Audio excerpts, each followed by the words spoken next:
Assalamualaikum warahmatullahi wabarakatuh. Halo semuanya, apa kabar kalian semua? Semoga kita selalu dalam keadaan sehat ya. Perkenalkan, nama saya Amalia Putri Alamsyah, biasa dipanggil Amalia, dari Prodi Pendidikan Administrasi Perkantoran, Fakultas Ekonomi, Universitas Negeri Jakarta. Di sini saya akan mempresentasikan materi dengan tema bagaimana sih cara pengelolaan kas kecil. Nah, materi cara pengelolaan kas kecil ini termasuk ke dalam mata pelajaran administrasi keuangan yang ada di jurusan administrasi perkantoran yang ada di SMK. Materi yang saya buat ini bisa dijadikan pembelajaran dengan jangka waktu diperkirakan mencapai 2 kali 45 menit.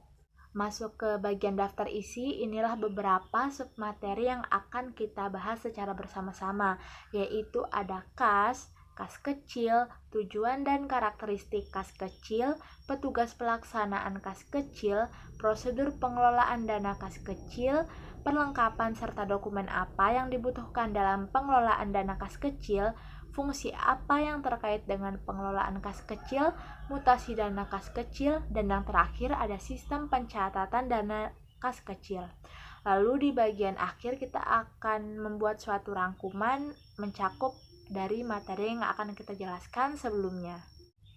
Bagian pertama yang akan kita bahas adalah mengenai kas. Apa sih kas itu? Oke, akan kita bahas satu persatu.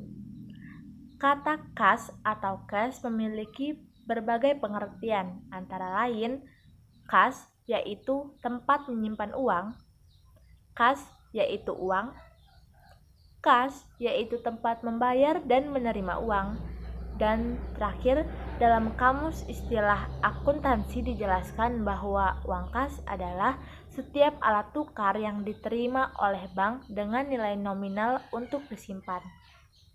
Uang kas suatu perusahaan terdiri dari uang kertas, uang logam, cek, wesel, pos, dan uang yang disimpan di bank. Transaksi, baik penerimaan dan pengeluaran bendahara dapat melalui kas atau melalui bank atau giro pos. Selanjutnya, penerimaan dan pengeluaran yang dilakukan melalui kas secara tunai maupun penerimaan dan pengeluaran melalui bank atau giro pos harus dibekukan atau dicatat dalam buku kas umum, sehingga saldo pada buku kas umum merupakan saldo uang yang terdiri dari saldo yang ada di kas dan saldo yang ada di bank. Lalu, apa saja sih yang termasuk kas perusahaan? Di sini kita akan membahasnya. Yang termasuk dalam kas perusahaan antara lain yang pertama adalah uang tunai, yaitu uang kertas dan uang logam sebagai alat pembayaran yang sah. Kedua, ada cek. Apa sih cek itu? Cek yaitu surat perintah yang dibuat oleh pihak yang mempunyai simpanan di bank agar bank tersebut membayar sejumlah uang tertentu kepada pihak atau orang yang namanya tertera di dalam cek atau si pembawa cek. Yang ketiga, ada kasir cek, yaitu cek yang dibuat oleh suatu bank merupakan surat perintah bayar dari bank kepada bank itu sendiri. Lalu selanjutnya yang termasuk ke dalam kas perusahaan yaitu traveler check, yaitu cek perjalanan yang dikeluarkan oleh suatu bank untuk kepentingan orang-orang yang berpergian dan dapat digunakan untuk melakukan pembayaran. Selanjutnya ada simpanan di bank. Lalu postal money order, yaitu sejenis pos wesel yang setiap waktu dapat diuangkan di kantor pos. Selanjutnya ada money order, yaitu surat perintah bayar yang setiap waktu dapat ditukarkan dengan uang oleh yang disebutkan dalam surat tersebut. Lalu, apa aja sih yang tidak termasuk ke dalam kas? Yaitu diantaranya time deposit atau bisa disebut deposito berjangka, yaitu simpanan uang di bank yang tidak dapat diuangkan setiap waktu. Pengambilannya harus menunggu selama jangka waktu tertentu. Kedua, ada obligasi yang dikeluarkan oleh perusahaan lain. Ketiga, ada saham yang dikeluarkan oleh perusahaan lain. Ketiga poin tersebut itu bukan merupakan kas.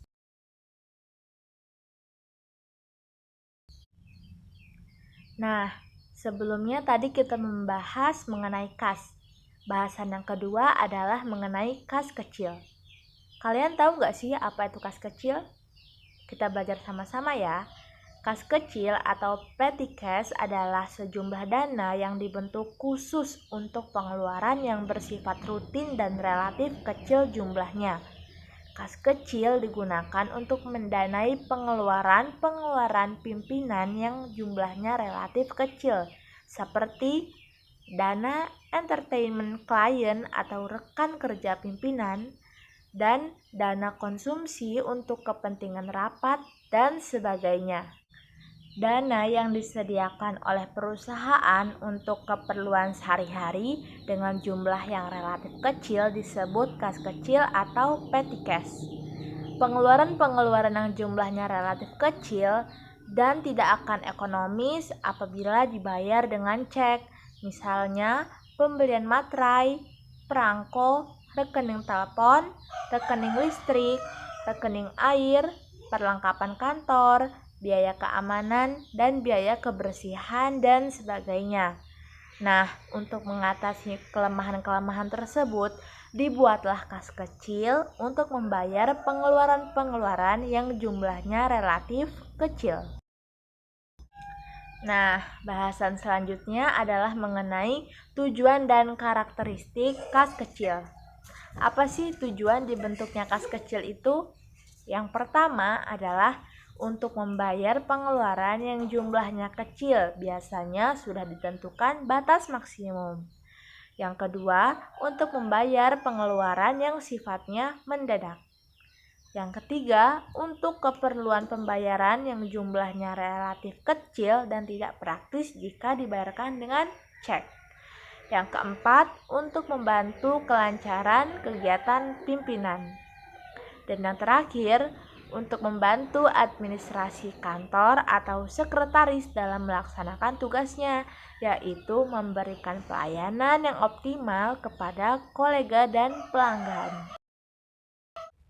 Nah, bahasan yang selanjutnya mengenai karakteristik kas kecil. Apa saja sih karakteristik kas kecil itu?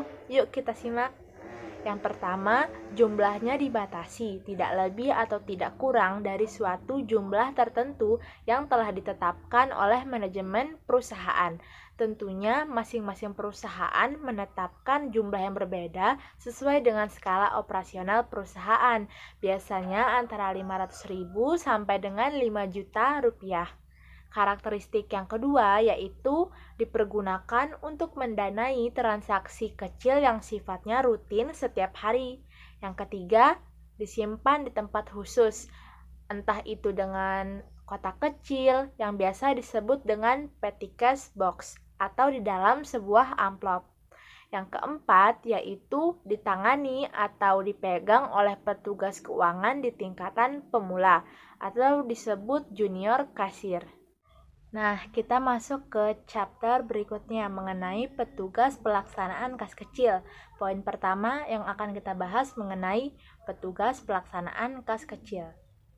Seorang kas kecil itu sebaiknya memenuhi kriteria sebagai berikut. Yang pertama, menguasai dasar-dasar akuntansi. Yang kedua, mampu menangani pembelian dalam jumlah kecil. Yang ketiga, dapat bersikap konsisten. Yang keempat, jujur dan mampu melakukan pekerjaan-pekerjaan yang memerlukan penggunaan spreadsheet sederhana, misalnya Microsoft Excel. Nah, selanjutnya kita masuk ke bahasan yang kedua mengenai peralatan apa yang dibutuhkan untuk pengelolaan dana kas kecil. Nah, untuk dapat mengelola administrasi dana kas kecil, peralatan yang dibutuhkan itu antara lain formulir permintaan pengisian kembali kas kecil, formulir permintaan pengeluaran kas kecil, jurnal pengeluaran kas, buku jurnal kas kecil, buku laporan penggunaan dana kas kecil, bukti pengeluaran kas kecil, dan alat tulis dan alat hitung. Selanjutnya mengenai poin penetapan batas saldo minimal dan maksimal. Di awal pembentukan kas kecil itu, manajemen hendaknya menetapkan nominal yang pasti mengenai saldo minimal dan maksimal atas kas kecil. Nominal yang akan ditentukan disesuaikan dengan skala operasional perusahaan. Masuk ke chapter berikutnya mengenai prosedur pengelolaan dana kas kecil.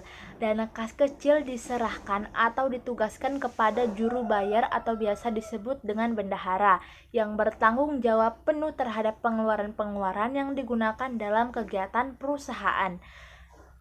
Berikut ini merupakan beberapa prosedur dalam pengelolaan dana kas kecil. Yang pertama itu ada prosedur pembentukan dana kas kecil. Hal yang paling penting dalam pembentukan kas kecil adalah penunjukan petugas sebagai pemegang kas kecil. Selain itu, perusahaan juga harus menetapkan jumlah dana kas kecil. Dapat dilihat, berikut ini adalah bagian-bagian dari pembentukan dana kas kecil yang disertai dengan tugas dari masing-masing bagian tersebut dalam pembentukan dana kas kecil.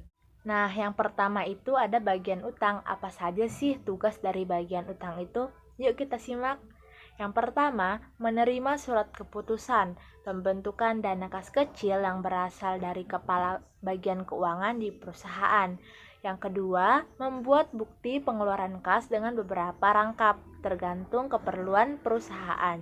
Yang ketiga, mencatat bukti pengeluaran kas dalam bukti kas keluar yang belum dibayar atau buku pengeluaran petty cash.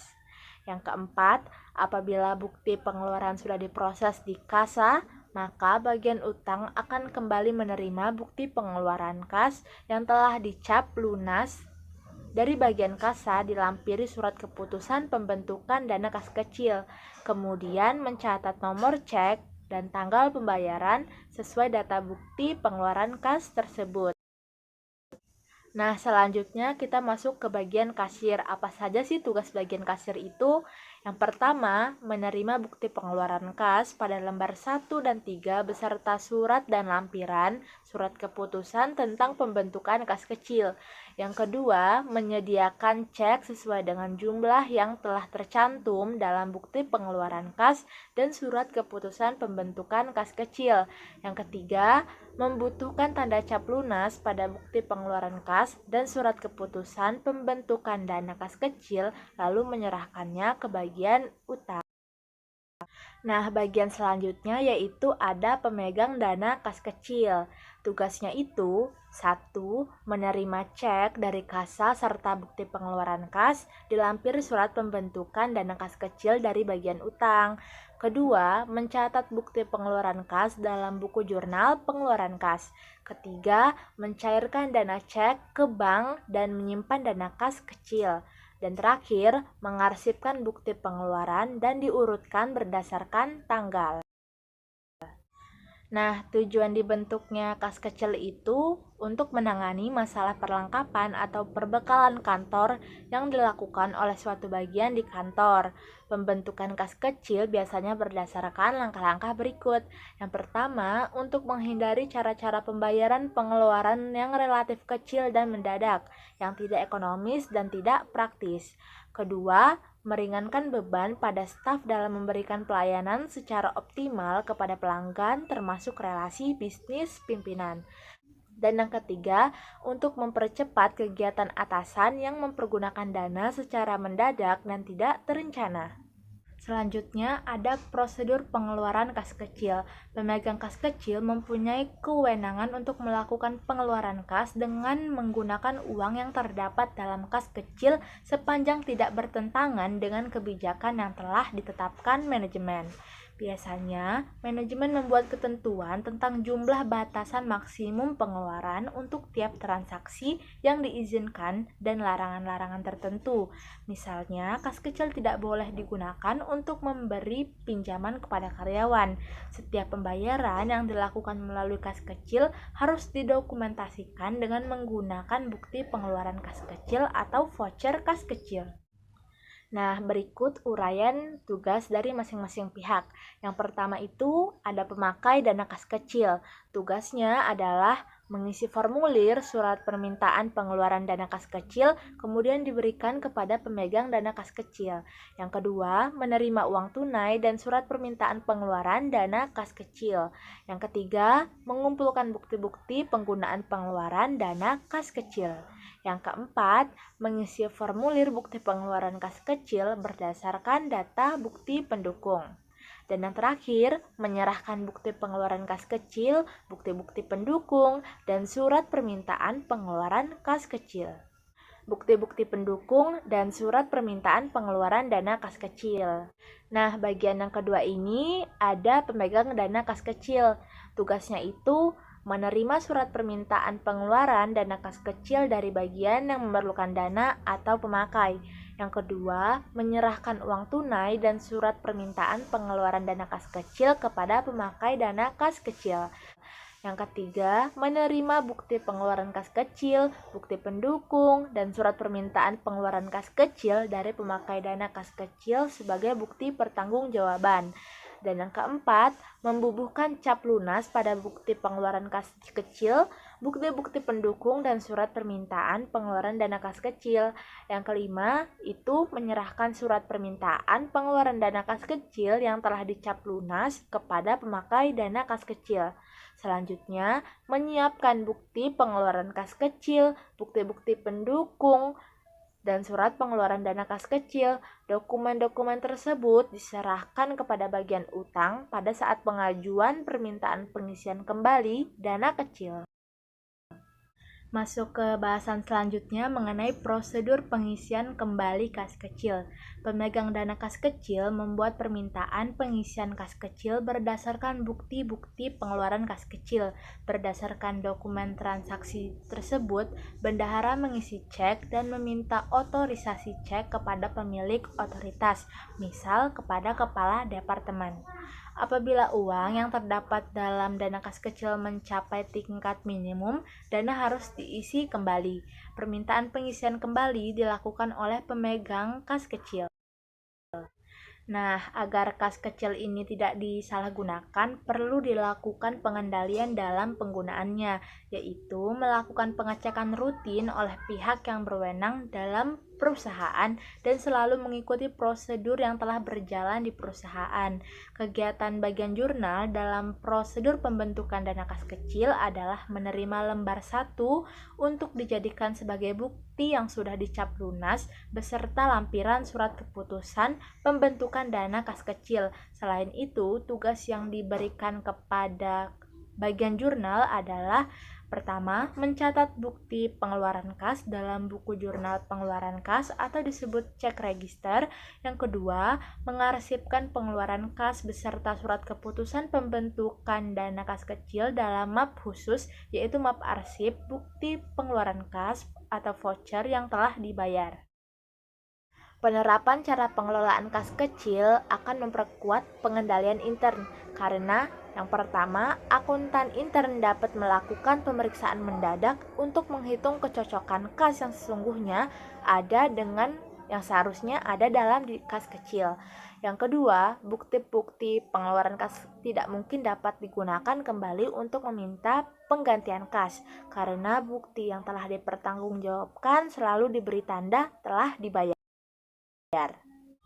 Kita masuk ke chapter berikutnya mengenai perlengkapan serta dokumen apa yang dibutuhkan dalam pengelolaan dana kas kecil.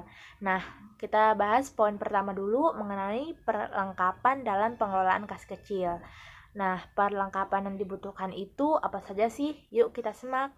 Yang pertama itu ada bukti transaksi penerimaan atau pengisian kembali dana kas kecil. Yang kedua ada bukti transaksi. Yang ketiga peralatan menulis.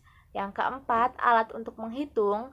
5 formulir jurnal. Dan terakhir formulir penerimaan dan pengeluaran. Nah, bahasan yang selanjutnya mengenai dokumen atau bukti pemakaian kas kecil.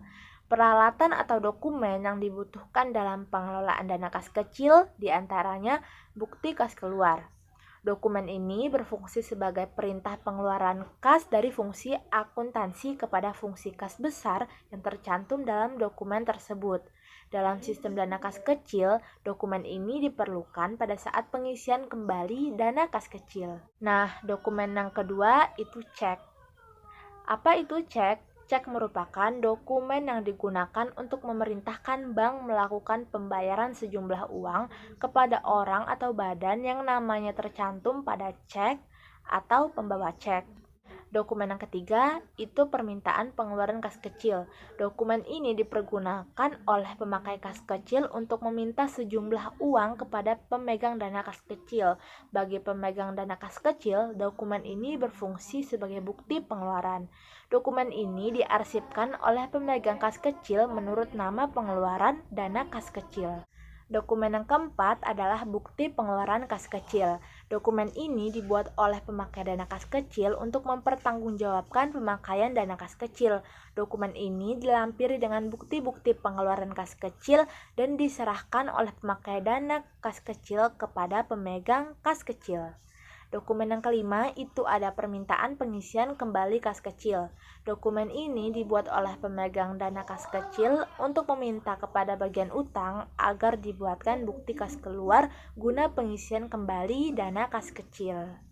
Nah, chapter berikutnya mengenai fungsi yang terkait dalam pengelolaan kas kecil. Apa saja sih fungsi tersebut? Yuk kita bahas satu persatu. Yang pertama ada fungsi kas. Pada fungsi kas, pengelola dana kas kecil bertanggung jawab untuk mengisi cek, meminta otorisasi cek, serta meminta penyerahan cek pada saat pembentukan dan pengisian kembali dana kas kecil. Yang kedua, ada fungsi administrasi. Fungsi ini memberikan tanggung jawab kepada pengelola kas kecil untuk melakukan, menghimpun, melakukan pencatatan pengeluaran atau transaksi, pembuatan laporan pengisian kembali dana kas kecil, dan pembuatan bukti kas keluaran memberikan otorisasi kepada fungsi kas. Selanjutnya, fungsi ketiga yaitu fungsi pemegang dana. Tanggung jawab yang timbul dari adanya fungsi ini adalah melakukan penyimpanan dana kas kecil, pengeluaran dana kas kecil sesuai dengan otorisasi dari pejabat tertunjuk, dan permintaan pengisian kembali dana kas kecil. Fungsi keempat yaitu fungsi keperluan pembayaran tunai. Pengelola kas kecil bertanggung jawab terhadap pemakaian dana kas kecil terhadap pembayaran secara tunai kepada pemegang dana kas kecil. Dan fungsi yang terakhir yaitu fungsi pemeriksa intern. Pengelola kas kecil bertanggung jawab terhadap penghitungan dana kas kecil yang dilakukan secara periodik dan hasil penghitungannya harus memiliki kecocokan dengan catatan kas. Kita masuk ke chapter berikutnya yaitu mutasi dana kas kecil. Pada dasarnya, mutasi atau perubahan kas terjadi akibat adanya penerimaan dan pengeluaran dana. Dana kas kecil diterima dari kas umum dan dikeluarkan melalui bagian-bagian pemakai dana. Kita bahas poin pertama dulu ya, tentang transaksi yang mengakibatkan terjadinya mutasi dana kas kecil. Apa saja sih? Nah, ada beberapa, yaitu yang pertama transaksi pembentukan dana kas kecil sebesar jumlah menurut keputusan Kepala Bagian Keuangan. Dokumen transaksi tersebut adalah sebagai berikut.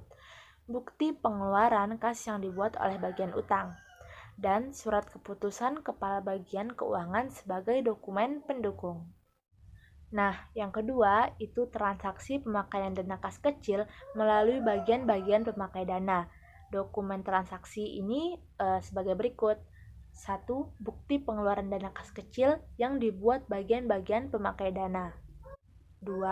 Bukti-bukti penggunaan dana seperti nota kontan dan kwitansi yang dibuat pihak luar perusahaan sebagai dokumen pendukung, dan surat permintaan pengeluaran dana kas kecil yang dibuat bagian-bagian pemakai sebagai dokumen pendukung.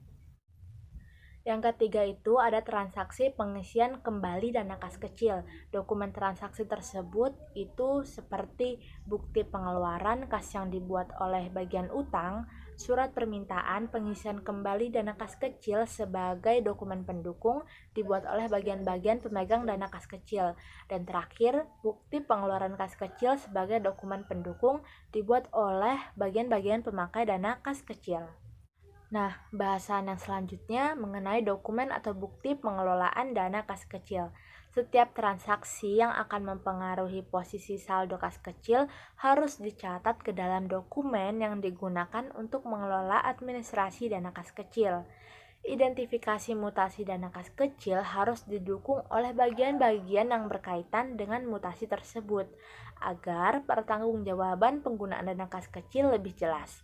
Dokumen-dokumen yang berkaitan dengan dana kas kecil antara lain sebagai berikut: dokumen atau bukti penerimaan kas, dokumen atau bukti pengeluaran kas kecil, bukti kas keluar, BKK, permintaan pengeluaran kas kecil, PPKK, bukti pengeluaran kas kecil, BPKK, dan terakhir permintaan pengisian kembali kas kecil, PPKKK. Chapter berikutnya mengenai sistem pencatatan dana kas kecil.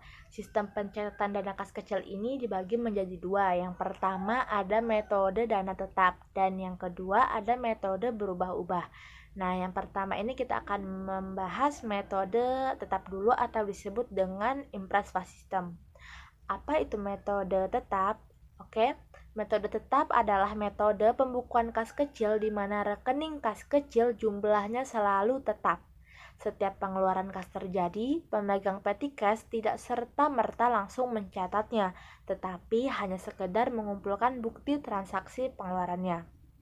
Lalu apa ciri-ciri metode tetap ini? Ciri-ciri metode tetap atau impress file system antara lain bukti-bukti penggunaan dana kas kecil dikumpulkan oleh pengelola kas kecil. Pengisian dana kas kecil dilakukan dengan penarikan cek yang sama jumlahnya dengan dana kas kecil yang telah digunakan, sehingga jumlah dana kas kecil kembali kepada jumlah yang ditetapkan semula. Selanjutnya kita akan membahas mengenai apa langkah-langkah operasional metode tetap. Yang pertama, pembentukan dana kas kecil, di mana pemegang kas kecil diberi sejumlah uang tunai yang nantinya untuk pembayaran atas pengeluaran yang diperkirakan dapat memenuhi kebutuhan dalam waktu tertentu. Kedua, dana kas kecil dipergunakan untuk pembayaran transaksi pengeluaran. Ketiga, setelah dana kas kecil habis atau hampir habis, kasir membentuk kembali dana kas kecil, mengisinya sebesar jumlah nominal pengeluaran yang terjadi.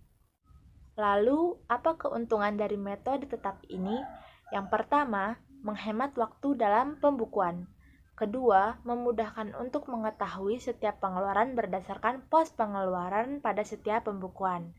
Ketiga, karena jumlah dana kas per periode selalu sama sehingga memudahkan bendahara untuk menentukan jumlah dana per bagian atau unit per periode. Pemegang kas atau pimpinan akan berhati-hati dalam mengelola keuangannya mengingat dalam sistem ini tidak ada penambahan dana di tengah periode.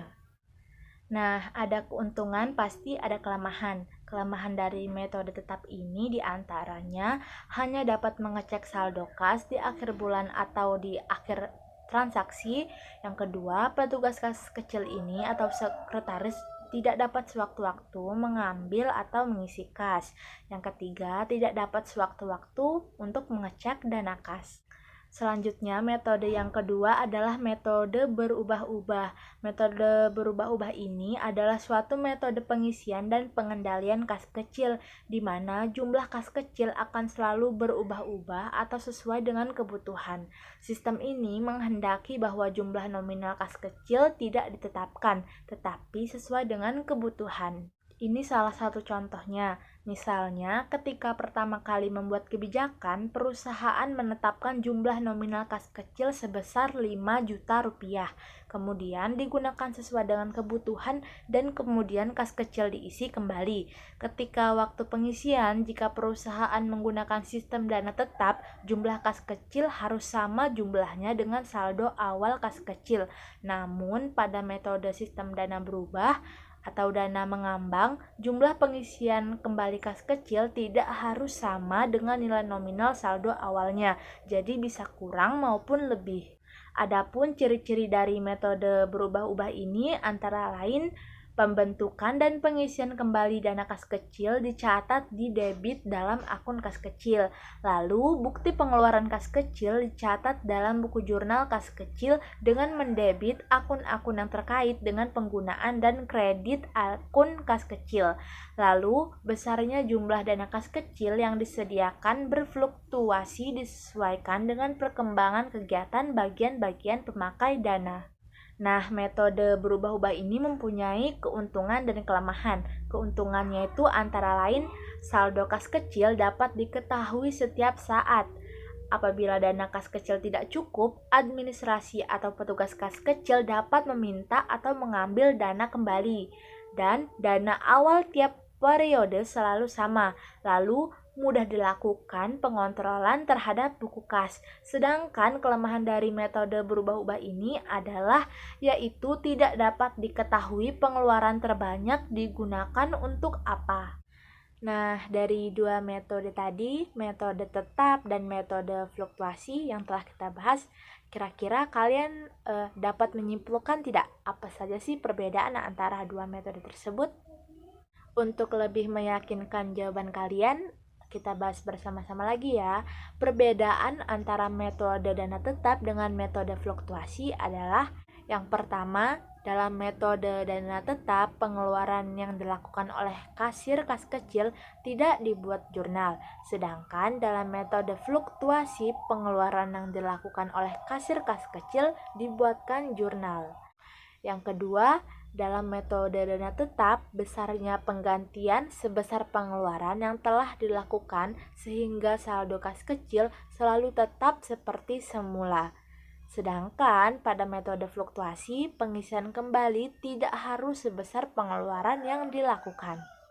Perbedaan yang ketiga yaitu dalam metode dana tetap, saldo kas kecil tetap seperti semula. Sedangkan dalam metode fluktuasi, saldo kas kecil selalu berubah-ubah atau tidak tetap. Yang terakhir kita masuk ke bagian rangkuman. Setelah penjelasan tadi, kita dapat menyimpulkan nih, apa saja sih poin-poin yang didapat.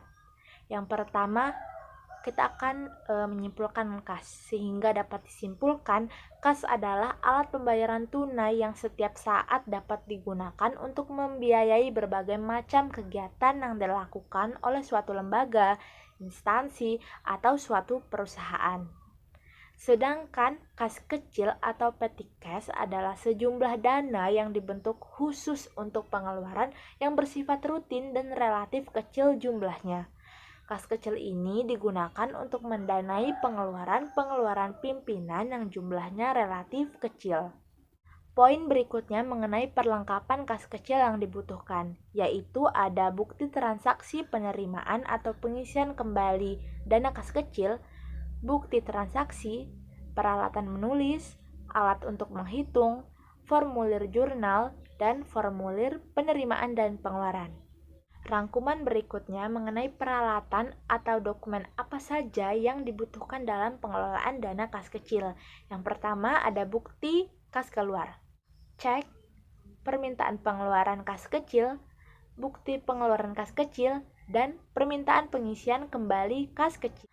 Nah, membahas fungsi yang sebelumnya dapat disimpulkan fungsi apa saja yang terkait dalam pengelolaan kas kecil itu ada 5. Pertama, fungsi kas, fungsi administrasi, fungsi pemegang dana, fungsi keperluan pembayaran tunai, dan ada fungsi pemeriksa intern. Nah, rangkuman yang terakhir mengenai metode dalam pengelolaan dana kas kecil yaitu ada 2. Yang pertama, metode tetap atau disebut Impress Fund System adalah metode pembukuan kas kecil di mana rekening kas kecil jumlahnya selalu tetap.